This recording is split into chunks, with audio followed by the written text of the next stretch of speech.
What if I told you that sleep apnea is destroying your brain every single night, even if you don't realize it right now? That's because there's disturbing new evidence that has uncovered the terrifying link between sleep apnea and dementia. And here's the worst part. A CPAP machine, if you're using it, is not going to save you from that. In this video, I'll expose those shocking brain scans that show you the horrifying destruction in your brain while you sleep, and trust me, it's worse than you could imagine. But that's not all, because I'm going to reveal why a CPAP is powerless to reverse this nightmare brain damage and give you 5 brain-saving strategies to protect your brain before it's too late.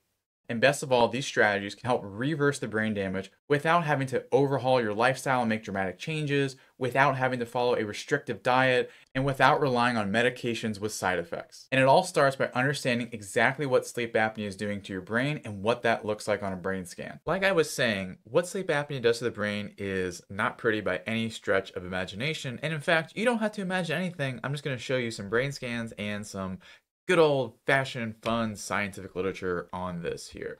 So you don't need to be a neurologist or have multiple degrees and all that stuff to recognize that there's a big difference between these two. One of these is not like the others. Well, I guess there's only 2 items here, so I can't use that Sesame Street logic. But nonetheless, on the right, we have a brain of someone without sleep apnea. On the left, we have someone with sleep apnea. The brighter it is, these brain scans, the better the blood flow is. As you can see on the left with the sleep apnea brain, there is less blood flow, and that's not good. That's like having less water and nutrients go to certain parts of a garden. Things are going to shrivel up and die. But instead of talking about strawberry plants or weeds, we're talking about your neurons. We're talking about the white matter in your brain that allows you to think, that allows you to concentrate, and allows you to form memories. And in fact, this is a very similar brain scan to if you did have Alzheimer's, how bad the blood flow would look. And the reason this happens is because when you're not getting good, consistent blood flow and oxygen, it's going to actually shrink parts of the brain. And what they found is when the brain is scanned, for every 10% decrease in the time spent in deep sleep, which honestly, 10%, I know it's hard to wrap your head around that, but a typical normal human should have around 2.5 hours in deep sleep. Someone with sleep apnea, a lot of times the clients I'm working with, when they submit sleep data in the very beginning, they'll have like 30 minutes of deep sleep. Let's just say 2 hours to 30 minutes. That's a 75% decrease in how much deep sleep there should be. So multiply what we're going to talk about by 7, just for a reference point. So every 10% decrease is related to 2.3 years of an older brain. So if we multiply that by 7, I know it's like dog years now. I mean, it kind of basically is. That's like 14 years that your brain is older. And that's why when you're going about your day, maybe you're 40, you're 50, but like you're feeling like, what? You're feeling like you're losing your marbles sometimes. You really are. And I've been there too. And it's just like you just can't focus because like your brain is literally aging at a much faster rate. And if you're someone who's in your late 50s, early 60s, this is really bad. This is where the onset of dementia, just to do my job and not sugarcoat it, like that's a very serious conversation you need to be thinking and having. And the reason this happens, we look at this paper here. Again, if you want the references, just pause and go look it up yourself. I didn't mean that in a derogatory way. I meant just for the sake of time. What happens is when you have intermittent hypoxia and sleep fragmentation, this will lead to the shrinkage of your brain, because it is a low-grade brain injury. Think of a concussion as a big brain injury. I've had many of those.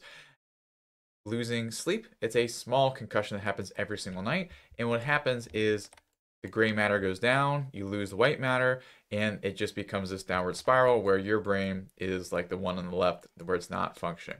So if you're someone who is symptomatic with sleep apnea, you're having fatigue, you're having brain fog, even if you're using a CPAP, this is still happening to you. This is still happening. If you're still symptomatic, you're still tired, all that, this is still going on. Your brain is not good. Now, this may be the first time you're hearing about this, which is surprising, but when you go to the doctor, it's all heart attacks and strokes. Wear your CPAP because your heart's going to explode, your brain's going to explode. There's a lot of truth to that, of where sleep apnea is going to cause a big increase in those, and it's still questionable if a CPAP really lowers those very strongly in everyone who gets handed a CPAP in the office. Now, we can argue, because I don't want to throw doctors under the bus entirely. They're, for the most part, well-meaning people. Yes, some people just want to get through. It's a job for them. I get that. But these are going to be the things that kill you first. But also, if we're sort of backing up, like, why isn't there this discussion on brain health the same day we're talking about your heart? Yes, one may be more of an acute issue, but honestly, it's going to be something where let's get you on a blood pressure medication for the next few years or the rest of your life, and then welcome to being a part of the big blood pressure multi-billion-dollar market. And then also, I mean, no one really thinks about brain health until it's honestly too late, and that's why you'll end up, I mean, heaven forbid, but like I've just seen it too many times, people going off to a memory care facility. No one ever plans for that. No one's like ever in their 60s and be like, you know what? 80 years from now, I'm just going to dump everything I've ever earned in my life into a memory care facility. But if you're not thinking about your brain starting today, it's something that we need to be able to take action on. So that's just to inform you of all these things. And now we got to get into fixing it here. And I know when we're getting into this, especially this one, we're going to be talking about quite a few, many awesome things here if we zoom all the way out. But for right now, I want to highlight some of these things. Even when I look them up, I'm like, okay, I guess I'm really going to talk about this. And a lot of times it can feel like, okay, we're going to choose between, this guy on YouTube versus like what's been published or like what's accepted. Here's the thing, you can absolutely press both buttons here. So you don't need to sweat it out like this guy, because we're going to talk about breathing through your nose in a very special way. Don't freak out too much. When they look at studies in blood flow to the brain of breathing through your nostril versus your mouth, they found that mouth breathing caused a significant decrease in deoxyhemoglobin. Plain English, what that means is if you're breathing more with your mouth, you're having red blood cells without oxygen in them. Now, a big part of this is because there's more oxygen moving into the tissues, but the thing is, we still need high oxygen levels inside of the arteries in your brain, because that will help stabilize the blood vessels and allow everything to work a lot better. If you don't have enough oxygen in the arteries, it sends a signal that, oh, we don't have a lot of traffic here. Let's just shut down this road to divert traffic elsewhere in terms of red blood cells. So you want to have high oxygen levels in the brain and also in the blood vessels in the brain. So when you mouth breathe, it actually decreases the oxygen that you have in the blood vessels in your brain. So that's why a lot has been looked at through breathing through your nose. Well, breathing through individual noses, not everyone breathing through your nose. That'd be a little bit weird. And I thought this was a bunch of hawk pooey. And even one of our clients, and I always use a stereotypical name, Mike, but your name is Mike. So, but just you and I will know what we're talking about here. He was mentioning that in terms of left versus right nostrils, there's a difference here. And I looked into it, and yes, indeed. Now, I know this may not be the most reputable journal. We do have a more reputable one coming up, and just stick with me. We're going to talk about the actual, I know I'm boring you to death. Just stick with me here. We will get into the good stuff. But the point being is that it's been researched that there is a different effect through breathing through each nostril, right versus left, or breathing through them like one versus the other, or both. Who knew that the nose was such an interesting organ? The main point I want you to get, and again, you can pause and read this, is that the left nostril is more of a button to calm your nervous system down, more parasympathetic, calm you down and relax. And this is something they've actually also validated in a little bit more of a well-qualified journal. I'm not poo-pooing the India Journal of Physiological Pharmacology, but the International Journal of Preventional Medicine is going to be a little bit higher on the scale of credibility in terms of a journal. So that being said, they found in medical students, there's no studies on this in people with sleep apnea yet, but they found that left nasal breathing specifically was associated with improvements in sleep. Okay, that's pretty wild. Now, the reason for this is it really calms you down. The reason for that is it calms you down, And also, if you're able to have good blood oxygen levels in your brain's working better, and your brain is the supercomputer that allows the program of sleep to run at night. That sounds so profound. You should put that on a quote, on a magnet, put it on your fridge. Or don't, just don't. Or a bumper sticker, perhaps. So that's why it's really important to be able to breathe through your nose at night, and then also take advantage of left nasal breathing. So let's go over both of these. So alternate nasal breathing, as the name would suggest, we'll do a few rounds together here. It's when you're breathing through one nostril, inhale, and then exhale through the other. Inhale through that one again, and then exhale. So let's do it. I'll do it, and you do it. So, and this will be a great way if anyone is around you and you don't want them to talk to you anymore, just follow along with me and they'll leave you alone for like 30, 60 minutes, I swear. So close off one nostril, and then you're going to breathe in. Close off, and then breathe out. And then breathe in through the same one. Close off. Breathe out. Breathe in. So this exercise is something you can do, and that will actually start to help open up the nasal passageways so that at night, if we go back to, do I have the original doc? Yeah, here we go. I'm so smart. I thought of this ahead of time. This will start to decrease the obstruction, because if you're able to breathe more easily through your nose, you'll have less obstructions in your airway. Even if you don't have a nasal obstruction, when you're able to breathe through your nose, you're breathing slower, and having a slower, steadier breath at night will decrease the amount of obstructions. All right. Now, that's alternate nasal breathing, and then you want to add on only breathing through exclusively your left nostril, because that will then activate the parasympathetic. So you can do the alternate nasal breathing maybe 5 minutes before bed, and then throw on maybe like 100 breaths or so, just all left nasal breathing there. And that'll help calm you down. And we'll talk more about why it's important to calm down the nervous system. But either way, this will help better oxygenate your brain, so then sleep is a lot better and more efficient. Now, this is something that, just to give you a highlight, and John Arbuncle, if you even know who this is, let me know if you do. Obviously, this is not one of our clients. We don't work with cartoon characters, but I figured, I just don't want to have pictures of people without their permission. So with John, he had really bad brain fog and trouble breathing through his nose at night. And we gave him these exercises and got a little bit of an eye roll, I'm sure.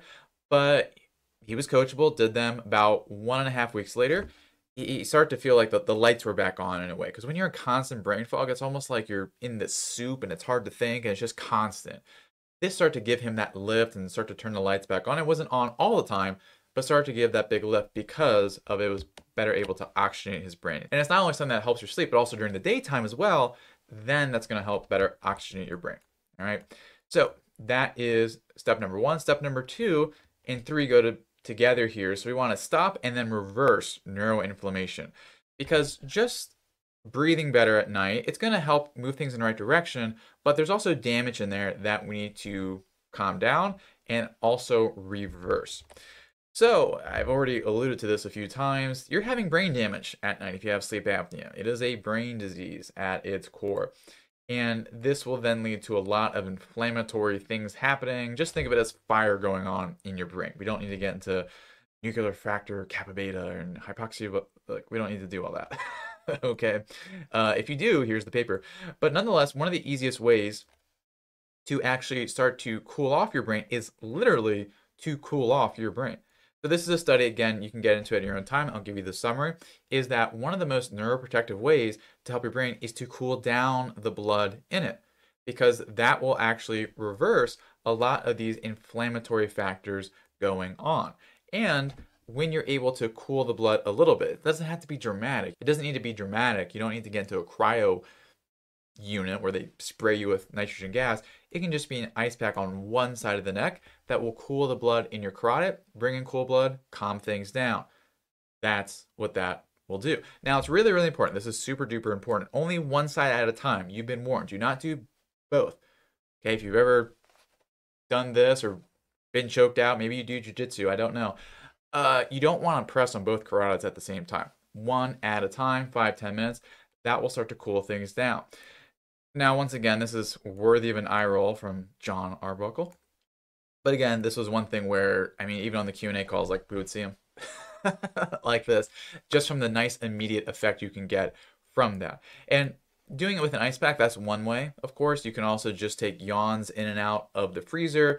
There's many different ways to cool down your carotids, or also just the inside of your oral cavity, like chewing ice, will also do the same thing. And that will help bring down the neuroinflammation. Now, to really reverse it here, because again, when your brain is getting attacked every single night, it's going to be on fire. It just will be. Now, inflammation is not as simple as just on, off. Fire on, fire off. This is not like the, what is that, Fantastic Four? Is that, I'm not sure, but someone let me know. I'm pretty sure there's someone who can burst into flames in that superhero group. Nonetheless, I'm a lot more knowledgeable about the human body. Inflammation will have a inflammation phase and then a resolution phase. It goes up, it goes down. It goes up, it goes down. Now, the ice and also breathing well and sleeping well, that will reduce how high it goes up, but we still need something to bring the inflammation down to trigger the resolution phase. Super important. Now, one of the best things to do that, if we look at this diagram, are these omega-3 fatty acids, EPA and DHA, and they produce something cleverly named resolvins. Scientists work very hard on naming things, and this one really paid off because resolvins, what do they do? Oh, they resolve inflammation. That's so clever. They should get a Nobel Prize in naming things. So the more you can include foods high in omega-3, and I'll show you why I have this chart up in a second, but the more you can have, just stick with me. The more you can have foods high in omega-3, this will allow for more resolvins to happen and start to trigger the resolution of this neuroinflammation, so things are working a lot better. Now, I have this chart up here because I actually picked the chart that had the most errors in it. And I did this mainly to see if you're paying attention, but also there was some other video about like carbs, and I think watermelon was in like the high glycemic, or maybe donuts. I just picked things from Google Images. I wasn't paying so much attention now, but now I am, and now it's your time to roast me. Which one of these does not belong in the omega-3? There could be more than one. That's the fun thing. But I will tell you what definitely belongs here. Definitely salmon, cod liver oil if you want to supplement. Red caviar. Wow, this is like a snooty chart. I'm surprised this doesn't have a, can I trouble you for some Grey Poupon, sir? Eggs, especially the yolks, are going to be really good. Walnuts are good. Fish, shellfish, those are going to be great for omega-3. Cod liver. Who actually eats cod liver out of the can? My hat's off to you, sir. Now, if none of those work, before we get to step number 4 and number 5, if none of those work, what we do have is a special offer, which is the Postit Power Armor. Now, this is a very special deal. There's only 5 available, and this allows you to circumvent any issues in cognition, because if you have anything you're trying to think of you forget, you have a full armor of sticky notes. You can just grab one and write stuff. Pen is not included. Pen is not included. That's additional charge. So you can get this today, and that was a joke. That's not actually a thing. I just want, like, sometimes halfway through these videos, maybe I get a little bit bored, and I'm like, are you guys still there? So just kind of a pulse check of where if you wandered off to a different room and you're just listening, bring it back in as we get to steps 4 and 5 here. So step 4 is about calming down the nervous system, because something that's not shown here is that when you have sleep fragmentation and intermittent hypoxia, which is just a big swing in oxygen levels, this is going to trigger your fight or flight nervous system, which is going to rev up your metabolism. Anytime you rev up metabolism, things are going to work harder and faster. But if that's going for a very long time, like if you tried to sprint a whole mile, your body's going to break down. Or if you're just stressed out for long periods of time, you're going to break down. Same thing here. So the more we can calm down the nervous system, the better. Now, there will be some overlap with the alternate nasal breathing. That's good. But another thing that can be very helpful is something known as the physiological sigh. Now, how this works, I didn't include the picture of the diaphragm, but your diaphragm has this connection with something known as the phrenic nerve. And when your diaphragm goes down into your chest, it will actually mechanically press up against the phrenic nerve, and that will stimulate it to stimulate the parasympathetic, the rest system. And how you can do this is with that deep diaphragmatic breathing. Now you can then supercharge this. Now again, a lot of what we do is help our clients supercharge their efforts here, but I can always give some good general advice for my sleep apnea people. The physiological side, it's a breathe through the nose, inhale, and just really deep into your diaphragm, and then take one shorter breath, almost like you're filling off a gas canister. I don't know, what would you fill off on? You just do that nonetheless. And then you exhale very long duration, as long as you can, through your nose again. And if you really want a challenge, try doing that while explaining it to someone else. Let's do it again. So top it off diaphragm, only focus on your diaphragm. And then add it on top. And then exhale real slow. This would be something you would want to do usually around midday or whenever you're feeling really stressed out. That's going to be important to really calm things down. And this was something, this was not the exact exercise we gave John, but it's something where we had to really work with our clients because, you know, no one likes to admit they have stress. So we sneak things in, whether it's certain breathing exercises or other stress reduction techniques. And even though it was something he did during the day, it really paid off further, even more so for his sleep. And then also, once again, his brain fog. Because if you're not always running on a sprint, your brain has time to relax during the day and doesn't get depleted as much. Now, for not depleting it at all, and in fact actually rebuilding, that's what step 5 is. Because everything else was leading up to this, right? We gotta make sure we're starting to fix the root of the issue, then calm things down, then reverse some of that damage, and then calm things down even more. And now that we have a really good foundation to build on, now is that time.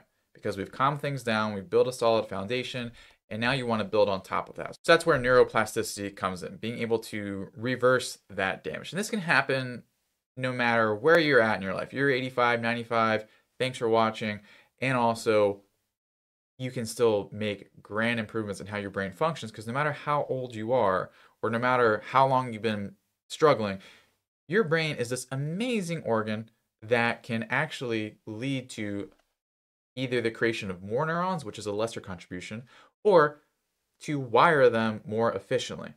That's what neuroplasticity does. And when you do this, this will actually bring back all that white matter we talked about before. It will help that white matter function a lot better. Remember the green scan we had where it was normal, good blood flow through the brain? Neuroplasticity can help facilitate that, because if you have more areas that are working, they're going to get more blood. So how do you do this? There's a whole list of ways. So how do you pull this off? Anything that really challenges your brain. It could be picking up a new skill, whether that's guitar or, I don't know, something else. You want to get into the drums, whatever you want to do.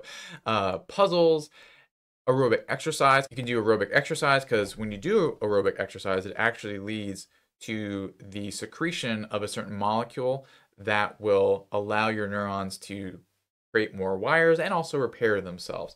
And then also meditation is another great one to do, because that will also help with the rewiring and the rebuilding of that white matter tracks. And getting John to do some of these, again, it's like, whoa, why am I doing this? But, you know, he's just really at that place where, like, at work, very sharp like he used to be, doesn't have to think twice, able to have conversation in the afternoon, just like really back with it, sharp and focused, because of being able to go through these 5 steps here. Now, with the 5 steps, there's also a 6th step, and that's to be able to watch this person in a banana suit and have 2 options ahead of you. And we'll go over option 1 and option 2, and then you can always choose what to do. So option 1 is to just dive deeper into this topic. Maybe your brain is of your utmost importance. You're just really into that. That's awesome. You want even more. We have our Brain Boost Guide for 3 easy payments of $0.00, tax included. And that's a quick recap. I like to put just a nice easy table in there, some extra tips, and also to give you some top myths around this subject to really save you the time and not make those mistakes. Now, that's really continuing to dive deeper into this one area. The other option for people who want it, it's always available, and both options are great, is to go on a faster path to your destination. And that's what we have in the sleep apnea reset protocol. And you can think of it as being able to take a deeper dive onto the most important factors in beating sleep apnea. Because if you count it, 40% of the action steps we talked about revolved around breathing. So being able to fix that breathing is of the utmost importance because it allows you to then breathe better, snore less, sleep better, and then everything else just goes downstream in a good way from that. Now, how you best do that, there's going to be variations of how you might do the physiological side. There's going to be variations on different ways to approach nasal breathing. There's going to be all these different things. So that's why we have the sleep apnea reset protocol, so that you can follow those instructions. It's a video course of how to create your own best protocol so you can have something that's more effective for your time and make more improvements. And then also with the bonuses we include, which includes the sleep apnea solution ebook, it's also a comprehensive resource because I know there's so much out there and I always want to be able to just concentrate things for you so that you can take the most actionable steps in the least amount of time without having to like watch 30,000 videos. So how to get either one of them. So if you're on your phone, tablet, desktop, or TV, I got you covered. So on the left, I think it's on the left. I always mix up the mirroring of things. So the Brain Boost Guide, you can click the link in the description. So underneath this, if you're on your, I think it's tablet and phone, the description is not easily available. On desktop it is. You just click the title below this video, as shown here, and then that'll pop up down here. So you click this, and then the description pops up, and then you gotta click this link here, which may not fully show. YouTube does not like you leaving the platform. It just wants you to watch forever. So that's how you get that. Now for the sleep apnea reset protocol, right now, I will remind myself to make sure it actually pops up on the screen here. I'm gonna wave my finger. Well, I can't, my hand doesn't go over that screen. But nonetheless, there should be a button that pops up, I think in the lower left here. As you can see with this beautiful face here, you'll see it there. But you'll also see it just below the description there, or just above the comments there. That's a pretty easy way to find that. And again, you go there and you can also learn more about it. It has all the details of everything that you would need.